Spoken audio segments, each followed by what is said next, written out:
ዛሬን ስትኖሩ ትናንትን እያሰባችሁ አትኑሩ። አንዳንዴ ሰዎች ዛሬ የሚኖሩት በ1990 ዓመተ ምህረት ያለውን ታሪካቸውን እያሰቡ ወይም ደግሞ በ80ዎቹ የነበረውን ታሪካቸውን እያሰቡ እየተጸጸቱ በዚህ ምድር አሁን በዚህ ሰዓት የሚኖሩ ሰዎች አሉ። ይሄ ጥሩ አይደለም። ትናንትናን እርሳው። ከትናንት መማር ትችላለህ፣ ግን በትናንት ውስጥ አትኖር ነው የሚለው እግዚአብሔር ቃል። የኋላችንን እያሰብን የሚወቅሰን አምላካችን ሳይሆን እግዚአብሔር አዲስን ነገር በማድረግ የኋላን ነገር ረስተን ዛሬ ከእርሱ ጋር እንድንኖር የሚፈልግ አምላክ ነው። አንዳንድ ጊዜ ንስሐ ገብተን እግዚአብሔር ምሕረት ከጠየቅንም በኋላ እግዚአብሔር ይቅር ያላለን ይመስለናል። እግዚአብሔር ግን ይቅር የማይለው ኃጢአት የለም።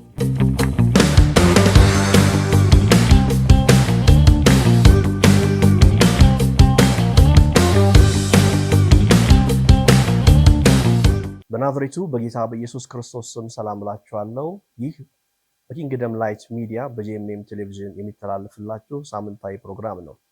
በዚህ ፕሮግራም የእግዚአብሔርን ቃል የምንሰማበት እንዲሁም ደግሞ የተለያዩ እንግዶች እየተጋበዙ ቤተክርስቲያንን የሚጠቅም ቅዱሳንን የሚያንጹ ሐሳቦችን የምናነሳበት ፕሮግራማችን ነው። ዛሬ ወደ እናንተ የመጣሁት ከእግዚአብሔር ቃል አንድ ክፍል ላካፍላችሁ ነው። የመልእክቴ ርዕስ አዲስ ነገር ይሆናል የሚል ነው። እግዚአብሔር አዲስን ነገር ያደርጋል። ምሕረቱ ማለዳ ማለዳ አዲስ የሆነ መላእክቱ አምልከውት ጎንበስ ብለው ቀና ሲሉ ሁል ጊዜ አዲስ የሆነ እግዚአብሔር አዲስን ነገር በሕይወታችን ያደርጋል እና እግዚአብሔር አዲስን ነገር ያደርጋል በሚል ሐሳብ እግዚአብሔርን ቃል አካፍላችኋለሁ። ቃሉን ከመካፈላችን በፊት እግዚአብሔር ደግሞ ቃሉን እንዲባርክልን አብረን ጸልየን እንጀምራለን። አምላካችንና አባታችን እግዚአብሔር ሆይ በናዝሬቱ በጌታ በኢየሱስ ስም እጅግ አድርገን እናመሰግንሃለን። የምትወደን የምትረዳን እግዚአብሔር ደግሞ ዛሬ ቃልን ልንሰማ በዚህ በፊትህ አለንና ቃልህ እንድትባርክልን በዚህ እግዚአብሔር ሆይ ቃልህ እንድትናገረን የምንመለሰውን እንድትመልሰን እግዚአብሔር ሆይ የምታስተምረውን እንድታስተምረን እንድታንጸን በክርስቶስ ኢየሱስ ስም እኔ ጸልያለሁ። ጌታ ሆይ ይህንን ቃል ደግሞ የሚሰሙ ሰዎች ፍሬ እንዲያፈሩ 30 60 መቶም እንዲያፈሩ እንድትረዳቸው እግዚአብሔር ሆይ ደግሞ ለልባቸው እንድትናገራቸው በክርስቶስ ኢየሱስ ስም ጸልያለሁ። ስለሰማን ተመስገን። በምትወደው ልጅህ በናዝሬቱ በጌታ በኢየሱስ ክርስቶስ ስም አሜን። የማካፍላችሁ ቃል በኢሳይያስ 43 ቁጥር 18 እስከ 19 ያለውን ቃል ነው። እንዲህ ይላል፣ የፊተኛውን ነገር አታስተውሉ፣ የጥንቱንም ነገር አታስቡ። እነሆ አዲስን ነገር አደርጋለሁ፣ እርሱም አሁን ይበቅላል፣ እናንተም አታውቁትምን? በምድረ በዳ መንገድን በበረሃም ወንዞችን አደርጋለሁ ይላል እግዚአብሔር ቃል። ሁላችንም ረዥምም ዓመትም ኖረን አጭርንም ዓመት እድሜያችን የራሳችን የኋላ ታሪክ አለን። ድሮ የምንለው ትላንት የምንለው ጊዜ አለን። ትናንታችን በጣም ጥሩ ጊዜ ያሳለፍንበት ሊሆን ይችላል፣ ወይም ደግሞ ያለቀስንበት ያዘንበት ጊዜ ሊሆን ይችላል። እንደምታውቁት በሰው ልጅ ሕይወት ውስጥ ደስታና ሐዘን፣ ሳቅና ለቅሶ ተፈራራቂዎች ናቸው እና በጣም ያለቀስንበት የሕይወታችን ክፍል አለ። ደግሞ ለቅሷችንን ረስተን እንባችን ታብሶ ደግሞ የሳቅንበት ደስ የተሰኘንበት ጊዜ አለ። ይህ ማለት የምንጸጸትበት ጥፋትን አጥፍተናል ብለን ወደኋላ እያየን የምናዝንበት ጊዜ እንዳለ ሁሉ ስናስበው ደግሞ ፈገግ የምንልበት ደስ የምንሰኝበት መልካም ጊዜዎች አሉን እና የእግዚአብሔር ቃል ሲናገር እንዲህ አለ፣ የፊተኛውን ነገር አታስተውሉ ማለት ያለፋችሁትን ያለፈውን ነገር አታስተውሉ፣ የጥንቱንም ነገር አታስቡ ይላል። ለእስራኤል ሕዝብ ነው የሚናገረው። ቃሉን ወደ ውስጥ ጠለቅ ብለን ከመነጋገራችን ወይም ደግሞ ከመስማታችን በፊት በምን አይነት ሁኔታ ይህ ቃል እንደተነገረ ወይም ይህ ትንቢት እንደተነገረ ማየት አስፈላጊ ነው። ክብር ለኢየሱስ ይሁን። ይህንን ትንቢት የተናገረው ነቢዩ ኢሳይያስ ነው። ነቢዩ ኢሳይያስ ለእስራኤል ሕዝብ ከኃጢአታችሁ የተነሳ እግዚአብሔርን ከመበደላችሁ የተነሳ በግዞት ወደ ባቢሎን እንደሚሄዱ ነው የሚነግራቸው። የሚገርማችሁ ነገር ይህ ትንቢት ነቢዩ ኢሳይያስ ከተናገረ ከ150 ወይ 160 ዓመት በኋላ የተፈጸመ ነው። ትንቢቱ ሲፈጸም የእስራኤል ሕዝብ ናቡከደነፆር ከሀገራቸው ወስዶ በባቢሎን ምርኮ አስቀምጧቸው ነበርና በባቢሎን እያሉ ይተክዛሉ፣ ያዝናሉ። አንድ መዝሙር ያስታውሰኛል። የፓስተር ተስፋዬ ጋቢሶ መዝሙር እንዲህ ይላል። በባቢሎን ወንዞች ማዶ አዝነን ተቀምጠን ጽዮንን ባሰብናት ጊዜ እጅግ አለቀስን ይላሉ። እና በባቢሎን ወንዞች ማዶ ሆነው አርቀው ጽዮንን ያስባሉ፣ እስራኤልን ያስባሉ እና ሀገራቸውን እያሰቡ ያለቅሳሉ። እና ለዚህ ነው እግዚአብሔር ቃል በትንቢት የተናገራቸው አይዟችሁ፣ የድሮውን አታስቡ፣ የጥንቱን ነገር አታስቡ፣ እግዚአብሔር አዲስን ነገር ያደርጋል፣ እግዚአብሔር አዲስን ነገር ማድረግ ያውቅበታል፣ ስለዚህ አይዟችሁ ይላቸዋል። እና የእስራኤል ሕዝብ ደስታቸውንም ሐዘናቸውንም ነው ወደኋላ የሚያስቡት። ለምሳሌ ቤተ መቅደሱ ፈርሷል። የሚወዱት ሰለሞን የሰራው ቤተ መቅደስ የሚመኩበት የሚጓደዱበት ያ ቤተ መቅደስ ፈርሷል። መፍረስ ብቻ አይደለም፣ ናቡከደነፆር ዕቃዎችን ሁሉ ዘርፏል፣ ከተማቸው ወድሟል እና በብዙ ሀፍረት ውስጥ ነው ያሉት እና የኋላ ታሪካቸውን እያሰቡ እግዚአብሔርን ስለበደልን እንደዚህ ሆነን ብለው ተጸጽተው ያስባሉ፣ ይተክዛሉ። ሁለተኛው ደግሞ የሚያስቡት ወደኋላ ሄደው የሚያስቡት ስኬታቸውን ነው። እግዚአብሔር ሰማይንና ምድርን የፈጠረ የእስራኤል አምላክ አባቶቻቸውን ከግብፅ ምድር በድንቅና በተአምራት የኤርትራን ባህር ከፍሎ ያሻገራቸውን እግዚአብሔር አባቶቻቸውን በምድረ በዳ መና እያበላ ያሳለፋቸውን እግዚአብሔርን እያሰቡ አምላካቸውን እያሰቡ እንዲህ አይነት አምላክ አለን ብለው ያስባሉ። በዚህ ደግሞ ደስ ይላቸዋል። የዳዊትን መንግስት፣ የሰለሞንን መንግስት፣ የሰለሞን የመንግስቱን ስርዓት፣ ክብራቸውን፣ መንግስታቸውን እያሰቡ በቃ በዛም ደግሞ ደስ ይላቸዋል። ሁለት ሐሳብ ውስጥ ነው ያሉት እና በዚህ ሁለት ሐሳብ ውስጥ አትሁኑ ነው የሚላቸው።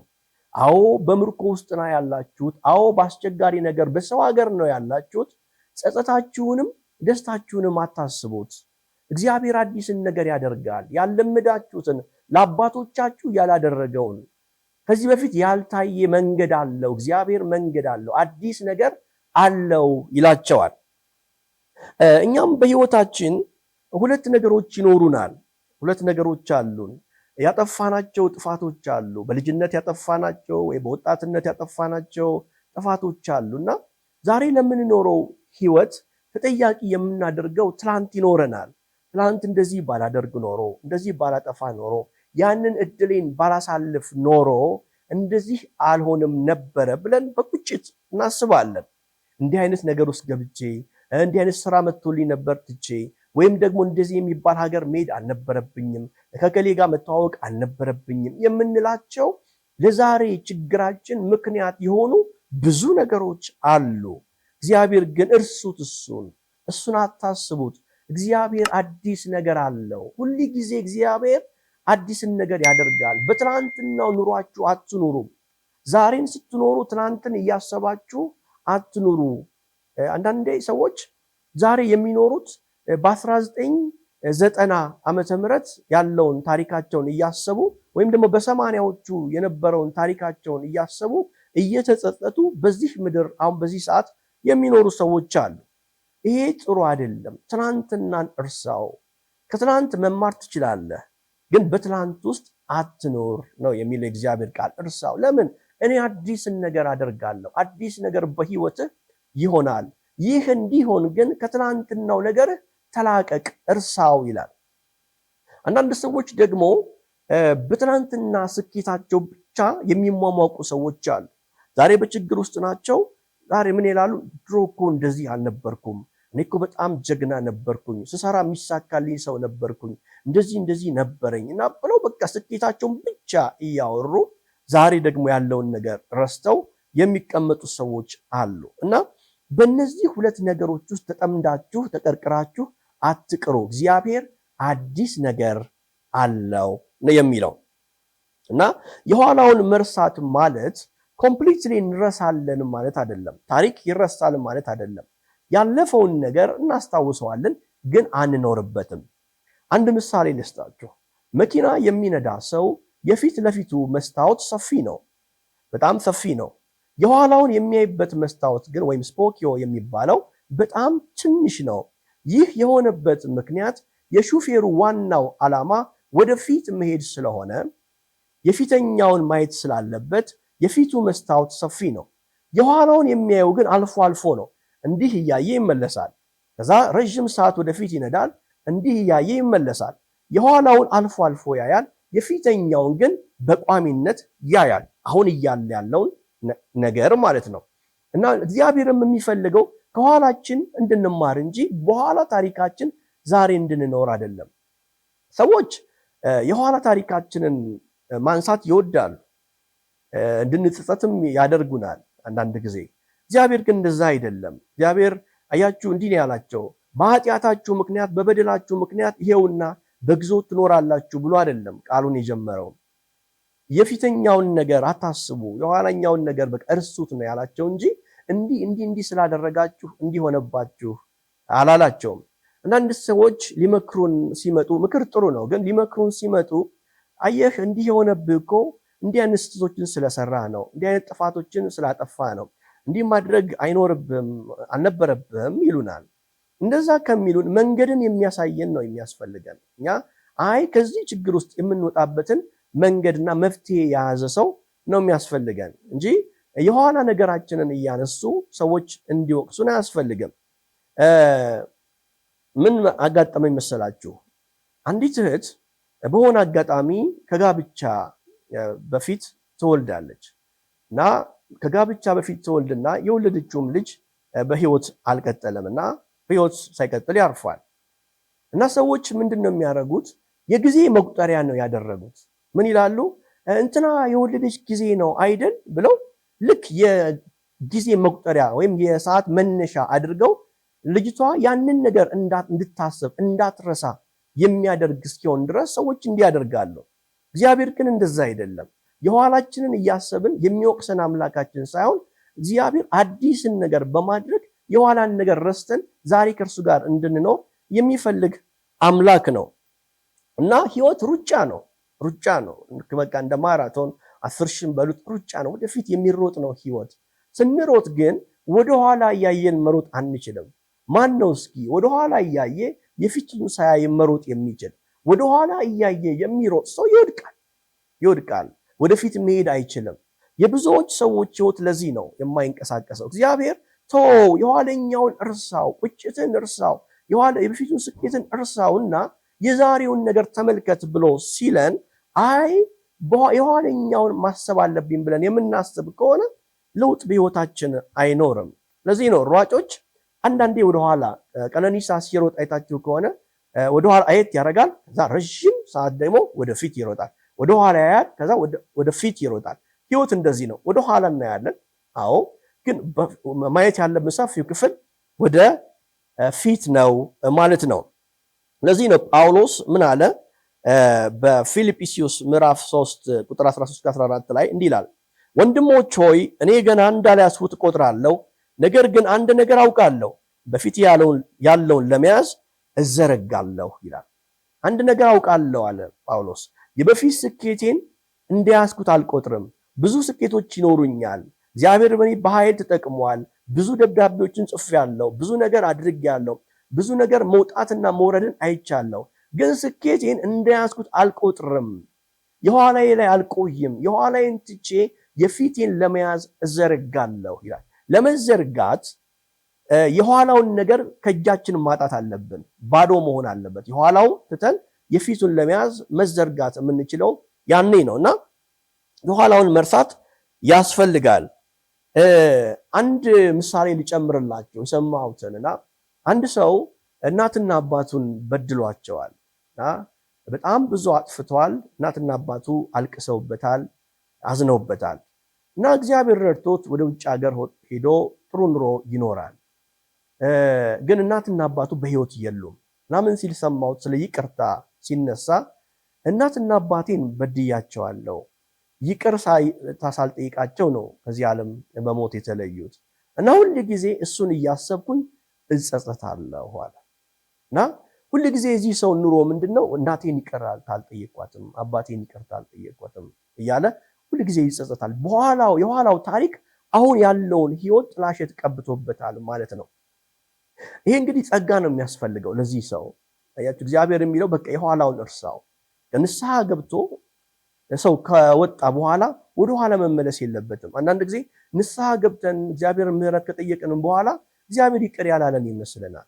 እግዚአብሔር ግን ይቅር የማይለው ኃጢአት የለም። እግዚአብሔር ይቅር ይላል እና ይህ ሰው ማድረግ ያለበት በእግዚአብሔር ፊት ተንበርክኮ ጸልዮ ከዚህ ነገር ውስጥ እንዲወጣ እግዚአብሔር አዲስን ነገር ያደርጋል። የኋላው ነገር መማሪያ ነው። ሰውን እንዳልበድል፣ ሰውን እንዳላስለቅስ መማሪያ ይሆነኛል። ግን እግዚአብሔር አዲስን ነገር ያደርጋል ብሎ መመለስ ያስፈልጋል እና እግዚአብሔር ባለፈ ነገራችን ተቀርቅረን እንድንኖር አይፈልግም። የእስራኤል ሕዝብ ከመነሻዬ እንደነገርኳችሁ በባቢሎን ለግዞት ተወስደዋል። በናቡከደነጾር ተግዘው ሄደዋል እና እግዚአብሔር የሚላቸው አዲስ መንገድ አለኝ። እናንተ የምታውቁት መንገድ አንድ መንገድ ነው። የእስራኤልን ሕዝብ ከግብፅ ምድር ሳወጣ ባህርን ከፍያለሁ፣ መናን በልተዋል። ይህን መንገድ ታውቃላችሁ። ግን በዚህ መንገድ አይደለም የምመጣው፣ አዲስን ነገር አደርጋለሁ። ወደ ሀገራችሁ ትመለሳላችሁ፣ ወደ ኢየሩሳሌም ትመለሳላችሁ። ግን በተለመደው መንገድ፣ በታሪክ በምታውቁት መንገድ ሳይሆን በአዲስ አሰራር፣ በአዲስ ነገር ወደ እናንተ እመጣለሁ አለ። ለዚህም ነው የአሕዛብን ንጉሥ አስነስቶ እነሱ ወደ ሀገራቸው እንዲመለሱ ያደረጋቸው። እግዚአብሔርን በተለመደው መንገድ እንጠብቀዋለን። አንዳንዴ ስንጸልይም በተለመደው መንገድ እግዚአብሔር እንዲመጣ እናስባለን። እግዚአብሔር ግን በአዲስ መንገድ ነው የሚመጣው። ባልጠበቅነው፣ ባላሰብነው፣ ባልገመትነው መንገድ እግዚአብሔር ወደ ህይወታችን ይመጣል። ይሄ ነው አዲስ ማለት። አዲስ አሰራር፣ አዲስ ነገር ማለት ይሄ ነው።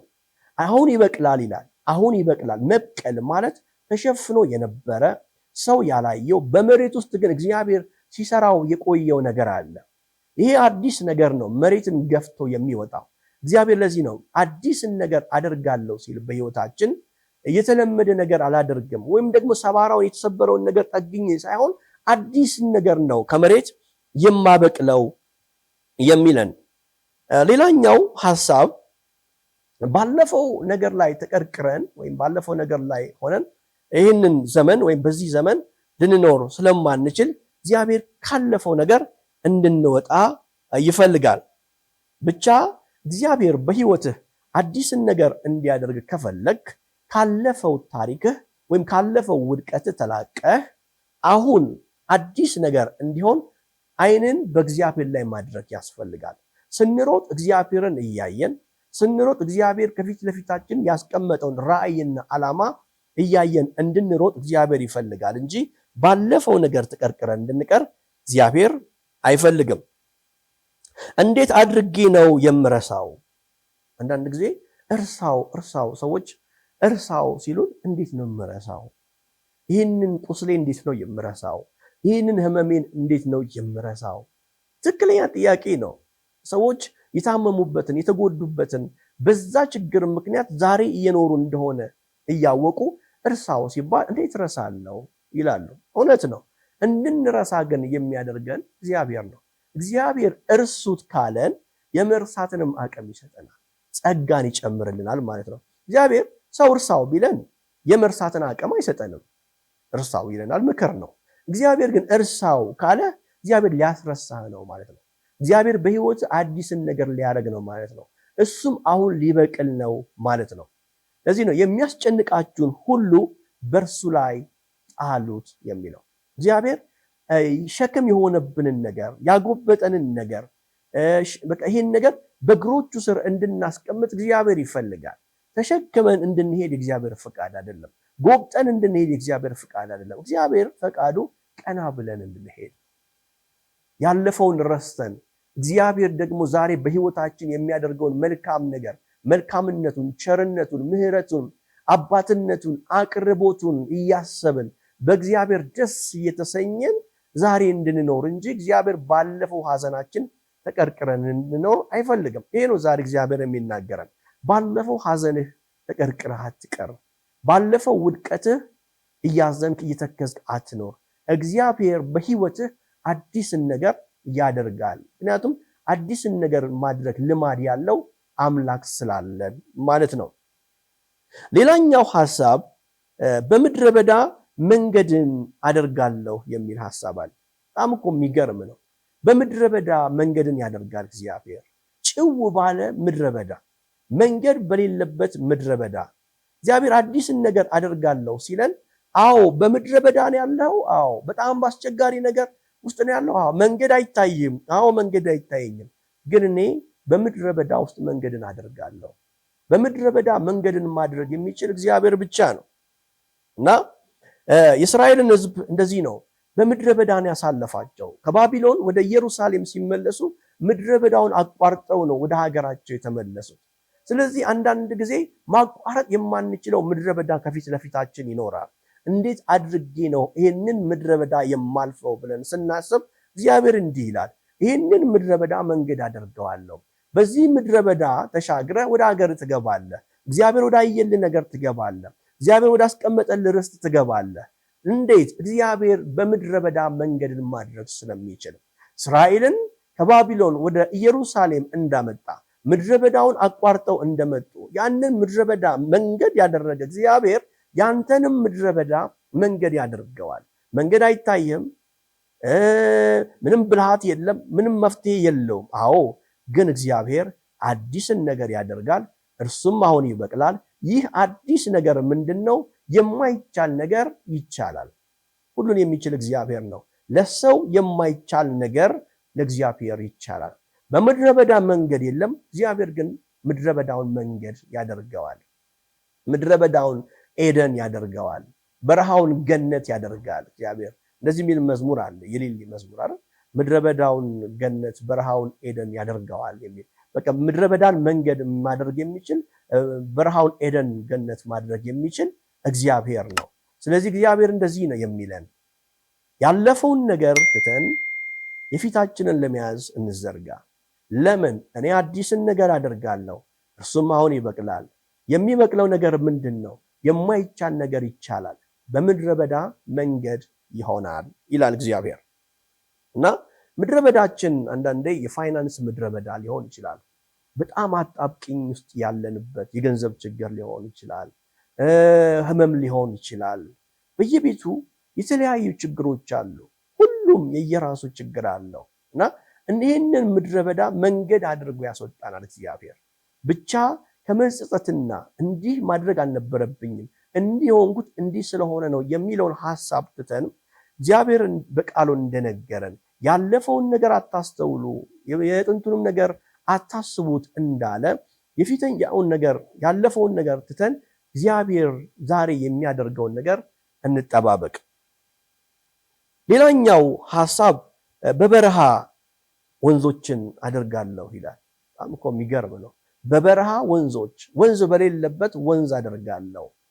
በበረሃ ውስጥ ወንዝን አደርጋለሁ፣ ልምላሜን አደርጋለሁ። ሞት ባለበት ምድረ በዳ ወይም በረሃ ምን አለ? ውሃ አደርጋለሁ፣ ወንዝን አደርጋለሁ፣ አለመልማለሁ ይላልና ምድረ በዳ ውስጥ ልንሆን እንችላለን፣ በረሃ ውስጥ ልንሆን እንችላለን። በበረሃችን እግዚአብሔር ወንዞችን ያደርጋል። በምድረ በዳ እግዚአብሔር መንገድን ያደርጋል። ብቻኛ ካለፈው ችግራችን ተላቀን ወደ እግዚአብሔር እንመለስ። አይኖቻችን ወደኋላ ዞሮ ከማየት ይልቅ ወደፊት ማየት ሲጀምሩም እግዚአብሔር መስራት ይጀምራል። ዛሬ እግዚአብሔር የሚናገረን ይሄንን ነው። ያለፈው ታሪካችሁን እያሰባችሁ በጸጸት አትኑሩ። ብዙ የምንጸጸትበት፣ ብዙ የምናዝንበት የህይወታችን ክፍል አለ። እንደዚህ አይነት ነገር ውስጥ መግባት የለብኝም፣ እንደዚህ አይነት ነገር ማድረግ የለብኝም የምንላቸው በጣም በርካታ ነገሮች አሉ እና እግዚአብሔር በጸጸት እንድንኖር ፈቃዱ አይደለም። ካለፈው ታሪካችን አላቆን አዲስን ነገር በህይወታችን መስራት ይፈልጋል። ስለዚህ እግዚአብሔር አዲስን ነገር በህይወታችን ያበቅላል። በበረሃው ወንዞችን ያደርጋል፣ በምድረ በዳ መንገድን ይሰራል። ስለዚህ ወደኋላ እያየን መሮጣችንን እናቁም። ወደኋላ ማየት ያለብን አልፎ አልፎ እንጂ በጣም ብዙ ጊዜ አይደለም። ልክ እንደ መኪና ሾፌር ፊት ለፊቱን እያየ አልፎ አልፎ በስፖኪዮ እንደሚያይ ወደኋላ ማየት ያለብን አልፎ አልፎ እንጂ በቋሚነት መሆን የለበትም። እግዚአብሔር ካለፈው ታሪካችን ተላቀን ካለፈው ጸጸታችን ተፋተን ዛሬ አዲስን ህይወት እንድንኖር ይፈልጋል።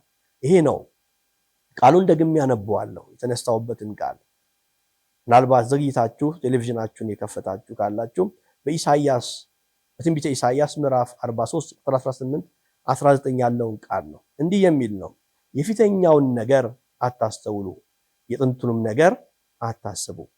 እነሆ አዲስ ነገርን አደርጋለሁ፣ እርሱም አሁን ይበቅላል፣ አንተም አታውቁትምን? በምድረ በዳም መንገድን በበረሃም ወንዞችን አድርጋለሁ ይላል። ቻናላችንን ላይክ፣ ሰብስክራይብ፣ ሼር ማድረግን አትዘንጉ። አስተያየት ካላችሁ በኮሜንት ሴክሽን ገብታችሁ አስተያየታችሁን ልታሰፍሩ ትችላላችሁ። ኢየሱስ ክርስቶስን እንደ ግል አዳኛው ለመቀበል ከወሰኑ የሚከተለውን ጸሎት ከኔ ጋር ይጸልዩ።